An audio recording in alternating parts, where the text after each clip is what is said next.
Hey guys, welcome back to my channel, or if you've never seen me before, then hi, welcome. So in today's video, I'm going to be talking about all the books that I read in April. You know, I don't need to explain this, okay? I do this every month. It's my monthly reading wrap-up, pretty self-explanatory, okay? Give you my thoughts, but like some of them not very detailed because for some of these books, I filmed a reading vlog, so you can just watch those if you want to know more and just like my reactions and my thoughts in real time, so let's just get into it. So basically, I read 9 books this month. I don't know if I've been in a rut. Like, since the beginning of this year, I've only read like 8 or 9 books every month. Haven't gone past that. Not that I need to. Let me just preface this.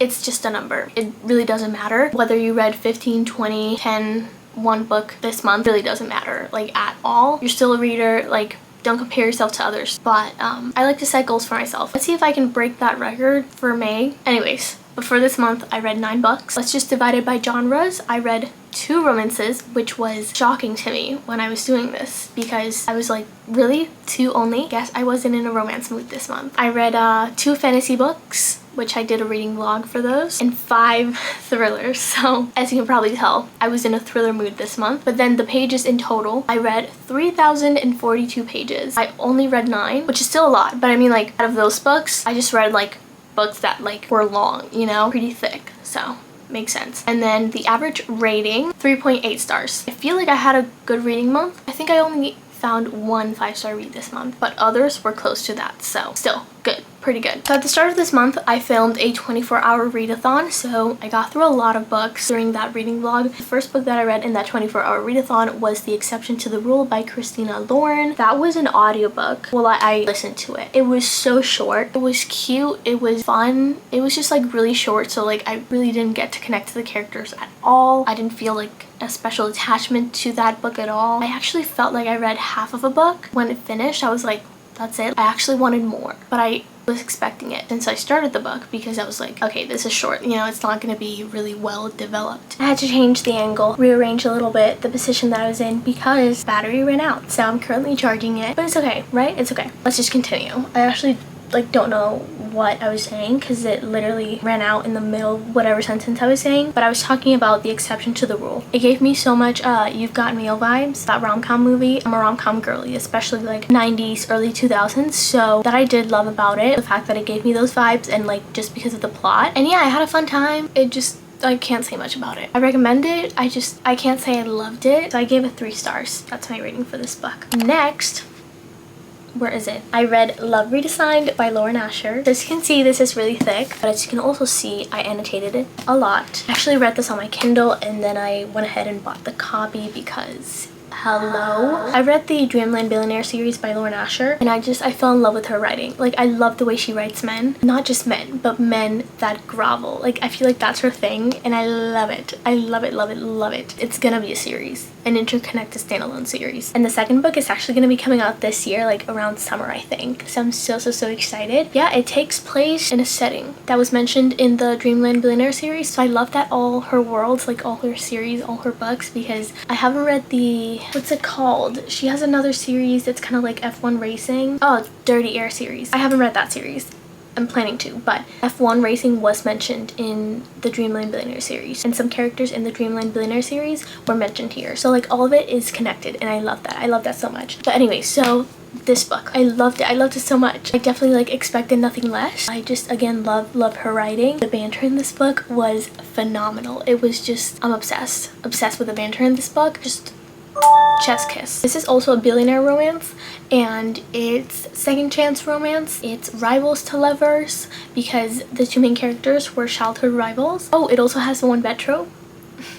Yeah, like I said, I just love the way they would just interact with one another, like the way they would throw like little jabs at one another, witty remarks, and just banter with one another. It was just the best. They would just have so much fun with one another. I love that about them so much. But I feel like they also communicated so well with each other. We love a couple that can actually communicate with one another and are in touch with their feelings. We love that. I just love their relationship. Like, they would just encourage each other, support each other. This man, Julian Lopez, the things that he would do for her.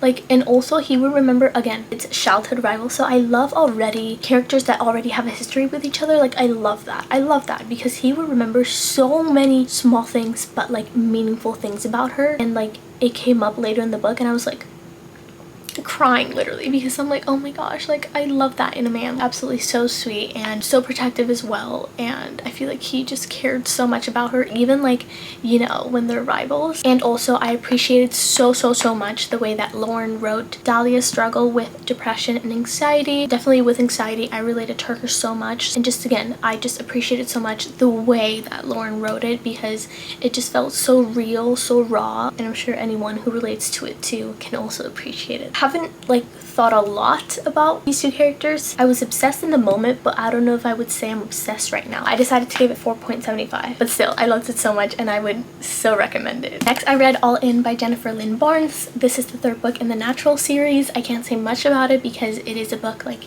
between the series, so I don't want to say too many spoilers or any spoilers at all. But yeah, I've been obsessed with this series ever since I read the first book, and I just like one after another have been reading it. I actually just ordered already the last book, which is sad. Like, I don't want to finish the series. I've connected so much with these characters. I already have such an attachment to these characters in this series that it'll hurt so much when I finish it, but I want to nonetheless, because of course I want to see how it ends, how it all ties together, which I hope it does well. I hope I have closure. This series has just been like so fast paced. Not one moment has been boring. The plots are always just like so interesting, so intriguing, so intense, so action packed. It still remains true up until this book. I wasn't bored at all, kept my attention. It is much easier because now I know the characters so well, and you know, now I feel, I've always said this, I feel already like I'm a part of their family. Basically, it's like these group of teenagers who are in an FBI program because they have natural gifts, natural skills. So yeah, even though they're not like related by blood, they are really a family. What I was trying to say, like, even if this wasn't like as intriguing or as intense or as good, I still would love it so much because of the fact that I already have such a special connection to these characters. But that isn't true. It was really intriguing, it was really intense, really fast paced. Actually, you know what? I think this is my favorite up until now. Haven't read the last book, but I think out of the first two books, because the setting in this book is in Las Vegas, which was different from the first two books, and that just made it so much more interesting. The plot twist, again, took me by surprise. I was shocked. I didn't see it coming at all. Oh, and this also has romance, which is one of the things that I loved since the first book. It had a love triangle. It's already resolved, but still it has romance. I'll say though, the team that I was on didn't end up being the team that like she chose, but I'm not mad about it, okay? Because I'm like, girl, if you don't want him, I'll take it. I volunteer. I volunteer as tribute. However, I didn't really get that 5-star feeling. I gave it a 4.5, 4.5, which isn't bad at all. Still love it, and please, if you haven't read this series, I really recommend it. And I read The Perfect Child by Lucinda Berry. It's a thriller book. I read that on my Kindle. This book was just like so creepy. It's about this girl who like was abandoned at a parking lot, I think, and this couple who works at the same hospital but like in different job positions. They ultimately adopt her, and it's because they've also been having problems having a child. Yeah, they ultimately adopt her, but it doesn't go that well because this girl, because of the things that she's been through, it's taken some time to adjust. It just escalates from there. It gets like really crazy and insane. Like the plot twist, not really a plot twist, but like what happened at the end, it got like way more intense, if that was even possible. And so what happened was absolutely insane. Like I did not see it coming. Again, you can see my reactions in real time in that 24-hour readathon, but insane. Like I have no other word for it. I ate this up, kept my attention, wasn't bored, and I could not put it down. With that being said, I give it 3.5. I think it's just because like the ending wasn't really how I would have liked for it to end. It just was so abrupt. And I hate endings like that. I'm like, you kidding me? Like why? Like what's the reason? What's the reason? It just felt like the end of a chapter. It didn't feel like the end of the book. So I didn't like that at all. That's why I didn't give it a higher rating. But I still would recommend it. Then I read A Welcome Reunion by Lucinda Berry. Listen, After that book, The Perfect Child, I actually found out that she released a sequel, but it's more of a novella. So I was like, I have to read it because, again, after that ending, I was like, I have to know what happens next, kinda, you know? Because, again, it was so abrupt that I was like, I need to read this. So I did. Yeah, it wasn't that great. I was like, are you kidding me? I read this for nothing. Are you kidding me? So what does this mean? Does this mean I literally just bought Ratatouille for nothing? Because the ending of this novella was also kind of abrupt. I was like, you're kidding. You're kidding. Okay. Okay, fine. I gave you one chance and you let me down, but that's okay. No, really, it wasn't like that bad. It was really intense and like fast paced. It's set years later, which wasn't what I expected. I didn't also like that, but still, I mean, I was expecting more of a conclusive ending. Didn't get that, but it's okay. So I gave this 2.5. I don't really recommend you read this Hello? I don't really recommend you read this sequel, but The Perfect Child, I do recommend it. Then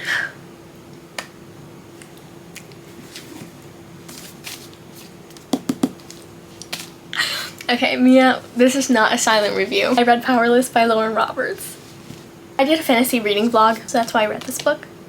And it was the best decision that I've made in my entire life. This is Enemies to Lovers. And it's set in this really interesting world. Like, the world building, amazing. Like, I loved it. I loved the way she wrote it and she explained it. Like, I really felt like I was there. For the time being that I read this book, reality didn't even exist. Truly. I only felt a part of this world. I felt such a connection to the characters, like such a special attachment. I'm obsessed still. Like, I haven't stopped thinking about these two characters, not once, since I read this book. And it's been like, I think more than 2 weeks. And this is gonna be a series, I think a trilogy. And the second book comes out this summer.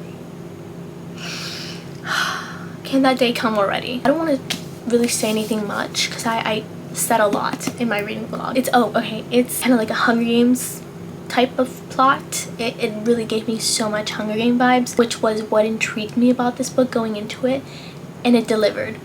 Did not let me down. Like, it has a tournament, an arena, games. It is so similar but also so unique. It's just its own book. Obviously, it's not exactly like the Hunger Games. It's not a copy and paste, in my opinion. It has its own unique twist, and that's what I loved about it. But if you love the Hunger Games,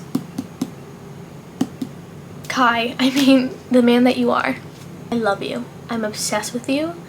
Marry me, please. That man, like, look how much I annotated this book. Like, I just could not stop annotating. And most of these annotations are from him, are from things he says, because that man is actually unreal. I wish he wasn't, but unfortunately he is. That man was just so protective of her. And he gave me also so much Damon vibes. I mean, these two characters gave me Delena vibes. That's why I'm like, oh, makes sense. That's why I love them so much. Adore them. Oh, and just like with Delena, the tension between them. I cannot. It was so good. So good.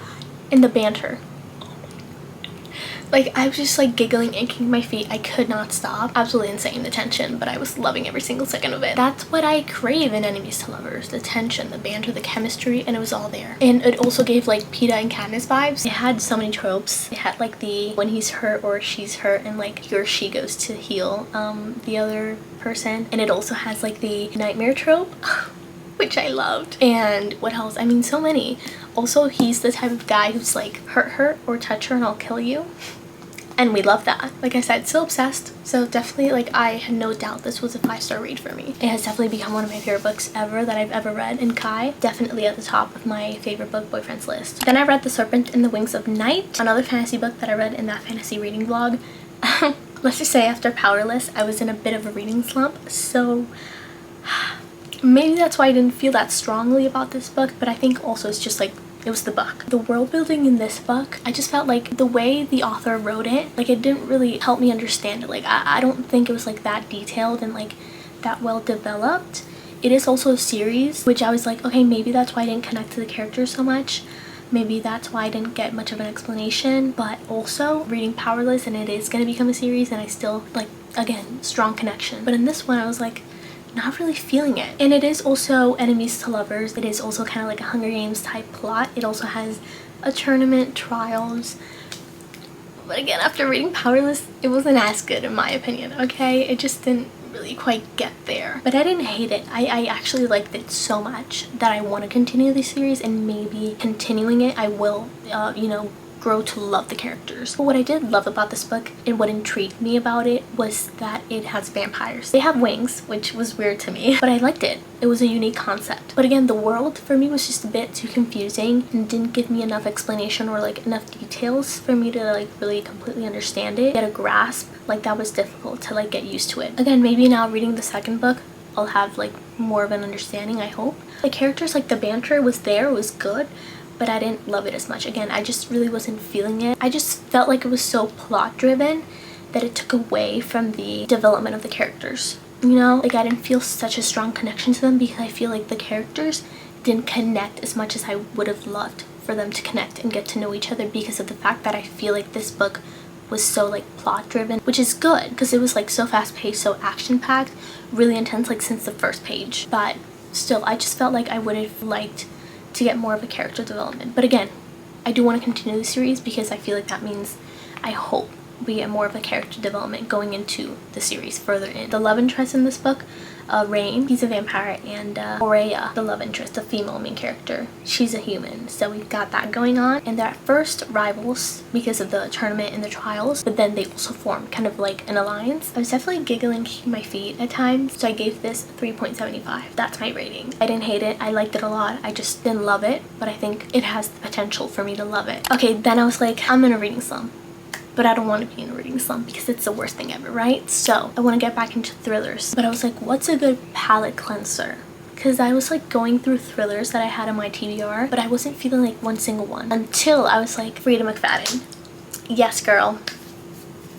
We got each other. I feel like her books are just perfect to get out of a reading slump. I was like, which book that I haven't read of her sounds the most interesting to me at this moment? And that was One by One. The premise, basically, it's about this group of friends who go to like this vacation to like this inn. On the way there, like the GPS, there's no signal, the car breaks down. Well, it's kind of like a van, because like it's a big group of friends, and yeah, basically like they have to get to the inn by walking like through this really creepy dark forest, and basically on their way to the inn, one by one people start to go missing, start to appear.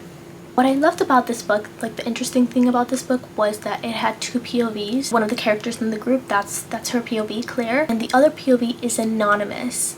And it's kind of like telling a story of like that character's past and childhood. Then when you know the plot twist and everything is revealed, you're like, oh yeah, everything made sense. It was, for me, it was really fast paced. I saw some reviews saying that it was a bit slow at the beginning, but for me it wasn't. Two characters in this book, they're married, but they're going through a rough patch right now. It was already like drama since the beginning of this book for me. It just gets crazy from there, like it escalates, and then the plot just really got me. I was really shook. When that happens in a thriller book, that's enough for me, because that's what I want in a thriller book, to take me by surprise, for me to like not see it coming at all, and that's what this book did. It delivered, point blank, period. I gave it 3.5. Wasn't the best thriller book I've read. That doesn't mean I hated it at all.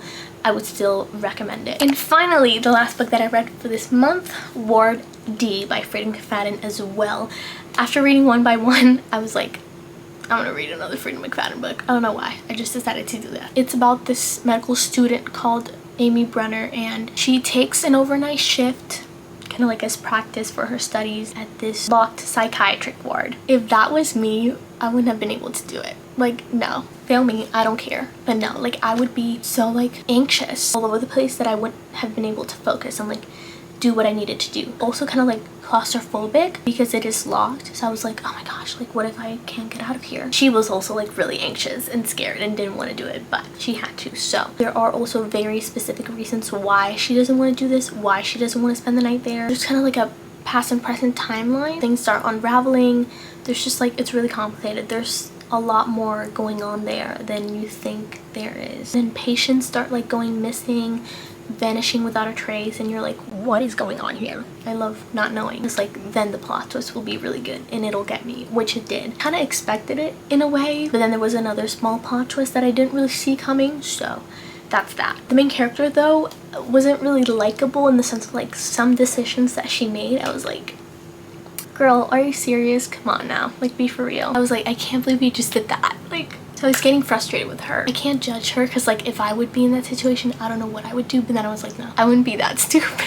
Towards the ending, everything that happened, it was kind of like silly, a bit ridiculous. And then the ending kind of like left it for like open interpretation, which again, not a big fan of. But what can I do? Anyways, I rated it, actually I was between a 3 and a 3.5. I think I'll give it a 3-star rating. That's it. Those are all the books that I read this month. Hope you enjoyed watching this video. Thank you so much for watching. Subscribe if you haven't yet. I guess that's all I have to say. See you guys in the next video. Bye.